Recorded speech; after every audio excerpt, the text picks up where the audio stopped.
Hi everyone, welcome to the Red October Network. Thank you for watching, and happy 600th video here on the Red October Network. Thank you for sticking with us. Anyways, we're just going to talk about something that's developed. As you know, Hurricane Sandy is still out in the Bahamas right now, and it has estimated winds of 105 miles an hour, movement north at 20 miles an hour. So I just want to take a quick look. I know this is going to be a big news event in the next couple days, so please do stick with the Red October Network for all your Hurricane Sandy information.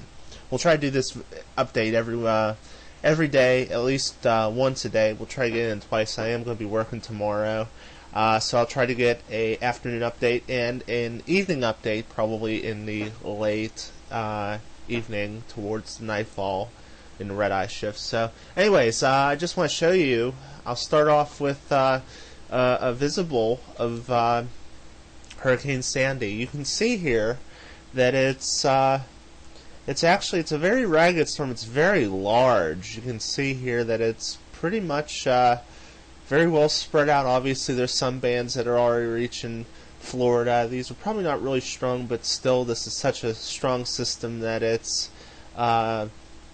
effects are probably reaching out, and there's some winds here. I don't have the observations up yet, but you can see mainly that the strongest part of the system is really confined to a small space right now. I'm going to take a look at the shortwave. I'm going to go to the flash image. I kind of like, this is a new product, the RB top. So I'm going to take a look at this. I'm going to stop it right here, and let's see if we can find the winds, like the gusts. Obviously you can see the gusts here up to 29 here in it's probably in northern Miami Beach, 16 here in Miami Beach, 26 down in Homestead, 19 in Key West, up near Cocoa Beach, 22, 24 up here probably Cape Canaveral. And so it's really not too big. You can see that the winds have picked up. I'm going to make this a little larger, see if I can. It won't let me, but anyways, you can see the winds are about, what was it, about 10 knots. So that's probably about like 10 to 12 miles an hour. So there's not too many effects. You can see here in the Bahamas, the storm is very small. You can see the real convection. This does not look like a 105 mile an hour hurricane, and so this is really puzzling because you can see it's very small, but the convection is just so spread out here, but the deep convection is relatively confined. So anyways, we're going to take a look here at the official track here. I pulled this up because this is probably something that you wanted to see. I had this briefly on here. Obviously you can see tropical storm warnings for Lake Okeechobee, hurricane warnings for most of the western two-thirds of Bahamas, tropical storm watch here, and pretty much nothing for the coast. And the reason is because there is still a lot of uncertainty once we get beyond Sunday as to where this storm is going to turn. I think it's pretty much a given that this storm is probably going to make some sort of turn to the north. It's going to start to turn north, and it's going to kind of do this like reverse S. Now, if it's going to turn earlier, once we know Sunday, it could turn towards the Delmarva, make landfall in the Delmarva late in the evening on Monday. If it sort of stays out over the Atlantic, it could remain a little bit stronger, and it could turn towards New York, New Jersey as a tropical storm Tuesday. It could very well come up here to Boston and the peninsula here, and that could be later. There's still a lot of uncertainty about that. I'm going to take a look at, or I want you to take a look at these. These are the hurricane models. Obviously you can see that the consensus is pretty unanimous here in the first 48 to 72 hours. After that, it's beginning to diverge quite a bit. A lot of them are not taking it to the Delmarva. A lot of them, and this is the late cycle track guidance, and so it's kind of going into the northern part. But I will show you that there's a model run here. I'm going to go back. This is the Meteo E-Wall from Penn State. I want you to pay particular attention to this. This is an upper level low. You can see it here.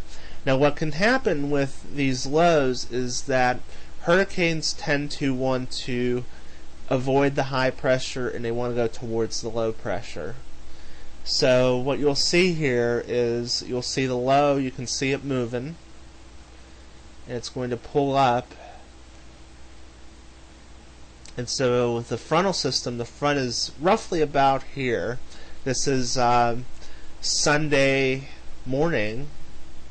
You can kind of see it here.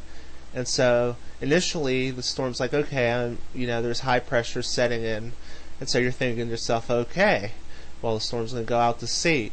Now, if you watch what happens, this low starts to have an influence again. You can see it coming down, and what happens is with it is that this front, which is roughly denoted, this is a height line, but you can see the height line is basically this. You could say to a close meteorological proximity is the front. You can see that the front starts to pull back a little bit. And you can see that the system, this hurricane, you can see a very strong pressure gradient here. These are isobars, lines of equal pressure, start to pull it back towards the west. Now, this is GFS, and so this is a weather model, and I always warn people with weather models that they don't really do a lot of justice for hurricanes. But you can just see if this happens, this could be a very big event for most of the Northeast, especially the Mid-Atlantic.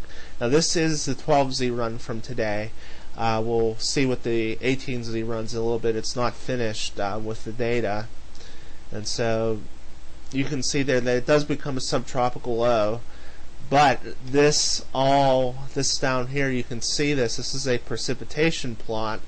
I'll move it down a little bit. In fact, I'll zoom in a little bit just to kind of give you an idea about this. I'll set this in motion because I can't move the so you can see here through Saturday and Sunday into Monday, you can see that this precipitation, this front just kind of gets hung up here, and you can see just the heavy rain coming in Tuesday, Wednesday, and Thursday, and it kind of sticks around a little bit.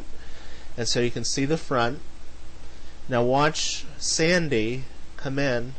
You can see this heavy precipitation gets pulled right into New Jersey, Philadelphia, Delaware, Maryland, Baltimore. And so it looks like here in Pittsburgh that we will be on the cold side of it. I'll zoom in. You can see that the winds go counterclockwise around the low, and you can see that we're going to be on the back side. You can see the cold air being pulled through, which probably means that we will see a cold rain and possibly very heavy snow, especially in the Laurel Highlands, if this GFS model holds up. So I'll let you think about that. Obviously, I'll go back here to the plot. You can see that the National Hurricane Center, part of National Weather Service, they're kind of saying that this storm is going to go south of where the guidance is pulling up. I'll go back to the early cycle. I opened the wrong one, but you can see here that it's basically taking it farther north. And so this will be fascinating to watch from afar. Obviously, if you're in the Northeast, this should be your primary concern, because even though this is going to not be a hurricane like you see on the Weather Channel or something where it's a lot of wind, a lot of rain, and typically a warm weather event, this is going to cause problems, especially if this low starts merging in with it and the front gets hung up, because this is going to mean very heavy rain, flooding rain, for most of the Northeast. The potential for tornadoes is there, especially here towards Providence, Rhode Island, Connecticut, Massachusetts, into North Massachusetts, possibly into Albany, New York City, especially with these southern tracks. You should be worried about potential for tornadoes. Well into there, there's probably going to be a tornado watch posted for here, even if it is a tropical storm. I'm not trying to make anybody panic, but you do have to prepare. I would advise that you go and visit the the Red Cross's disaster emergency kit. Get one of those. There's going to be a run on water, and I think food and everything. So do prepare.